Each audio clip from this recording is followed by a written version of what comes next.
we've got some interesting updates on the polls regarding the 2024 presidential election now. So this is from NBC News. Going to pull it up right here. New poll shifting race nationally and in key battleground states. This was from September 23rd. Former President Trump campaigned in the crucial state of Pennsylvania as NBC News polling found that Vice President Kamala Harris is leading Trump nationally within the margin error, but another poll found Trump is ahead in the battleground states of Georgia, North Carolina, and Arizona, also within the margin of error. NBC's News Garrett Henke reports. Now, again, NBC is a very pro-left-leaning Democratic news channel. Now, that's all the article had to say. I thought I was going to see more, so then I had to do some more research. I found stuff corresponding to on USA Today and Newsweek. So this is from a brief article from USA Today. Again, the poll was only conducted from a few hundred voters who they surveyed in Arizona, Georgia, and North Carolina. The poll released on Monday and conducted from September 17th to September 21st surveyed 717 voters in Arizona, 682 voters in Georgia, and 682 voters in North Carolina. Each state had a margin error between 4 and 5 percentage points. Now, again, this is a small margin in error. Now we're going to go over and shift to Newsweek, where it says Trump pulls ahead in key battleground states from the New York Times and CNN poll. Former President Donald Trump has gained an edge over Kamala Harris in 3 swing states, according to recent polling, in what serves as a stark warning for the vice president's campaign. According to the latest New York Times CNN poll of likely voters conducted between September 17th and 21st, again, this is a small sample size, Trump is leading the vice president in the Sunbelt states of Georgia, Arizona, and North Carolina. In Georgia, a state which Trump lost to Joe Biden in 2020 by just under 12,000 votes, the former president is edging his counterpart by 49% to 45%. So he has a 4% lead in that state. The latest Georgia poll conducted between August 9th and 14th showed the pair tied at 47% each.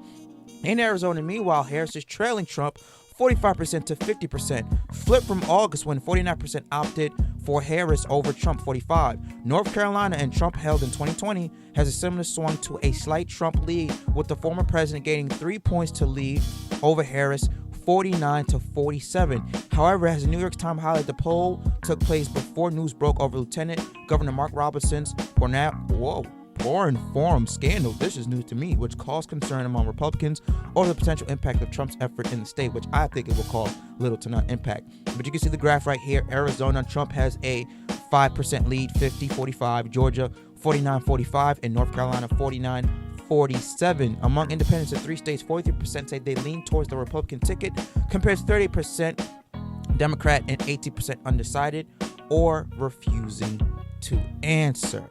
Now, that right there is great news for Donald Trump and bad news for Kamala Harris, because again, these two candidates have been campaigning strongly in the swing states, because those are the states that are going to get him to the White House. But it's shown that Trump has a favorable lead in the swing states. But if you listen to CNN and ABC, they're going to tell you the complete opposite, that no, Kamala Harris has a wide lead nationally and that she's up big time in the swing states, that she has nothing to worry about.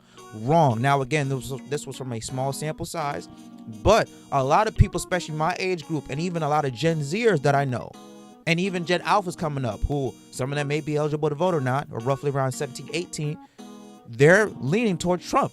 Again, not because they like the guy. We know that the stuff that this man says is very asinine, it's ridiculous, it's borderline crazy. But we're talking about the 2 biggest issues that is important to the American people, and that is the economy and that is the border. That's it. Other than that, we don't care about nothing else. Yes, we care about abortion. Women should have a right to a woman's body, but that's why, again, that should be up to the states, not a federal governed level. If you don't like that your state is, trying to ban abortion, get your local state official the hell up out of there, because they clearly do not give a damn about you. But it should not be federally governed. So if you do that, then really abortion is not a big topic. It's all about your local state health official. And again, where was all this right to your body when these people forced 100 million people to get vaccinated? If not, they were out of a job. So that doesn't sound like a right to your body in terms of a health decision. That sounds like force and coercion. But the Democrats don't want to talk about that. They want to say, no, it's the Republicans, blah, blah, blah. You guys forced a lot of people to get the jab, And if they didn't, they were out of a job. Now you guys were wrong about it, and you said, damn, we got to give these people back pay because they lied. So again, the two main important issues that people are going towards is the economy and immigration.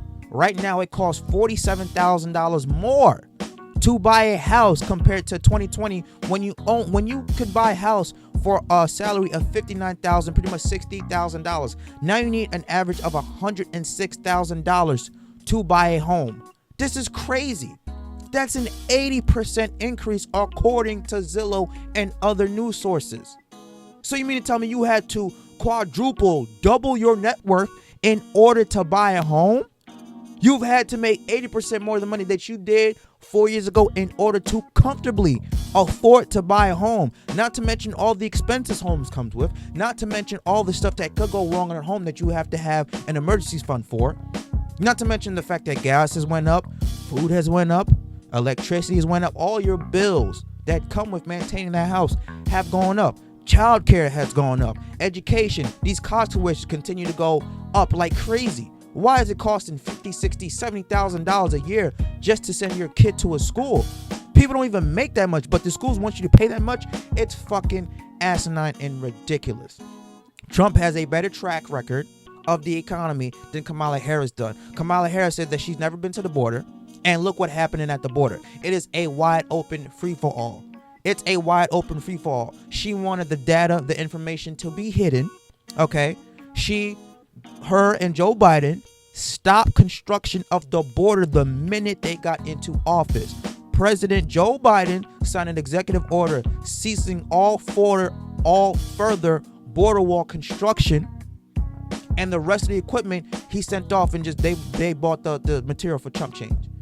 So people want to say, well, what's Trump to know? Biden made the border wide open.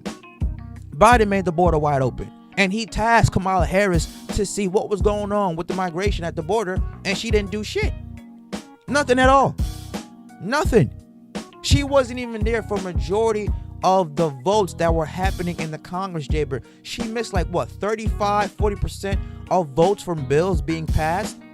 That sounds like a vice president who doesn't take their job seriously. She's MIA most of the time, but yet these are the people going to vote for. She was voted the worst vice president in history with a 28% favorability, or 26%, something like that. And now all of a sudden people are thinking that she's the next coming of Jesus Christ, that she's the savior. She's going to fix all the problems that her and her administration caused.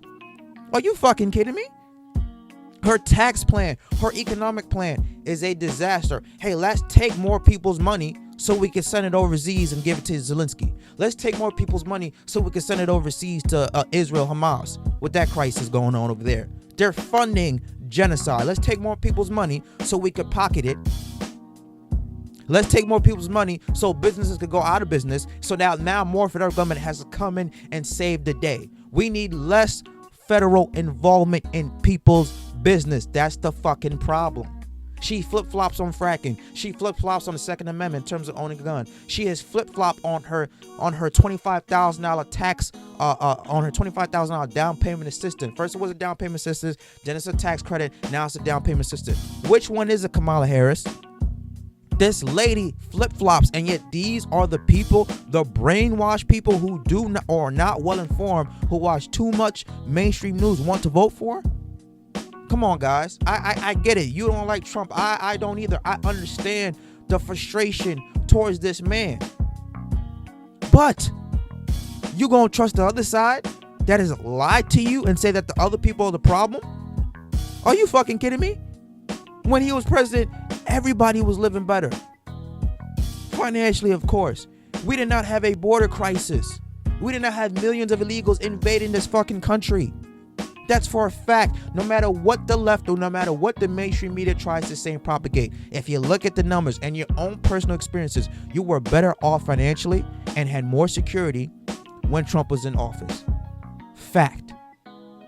Stop watching the mainstream news, guys. It's poison. It's fake fucking news, like the Orange Man says. But then what you guys think about this? Do you agree, disagree with my commentary?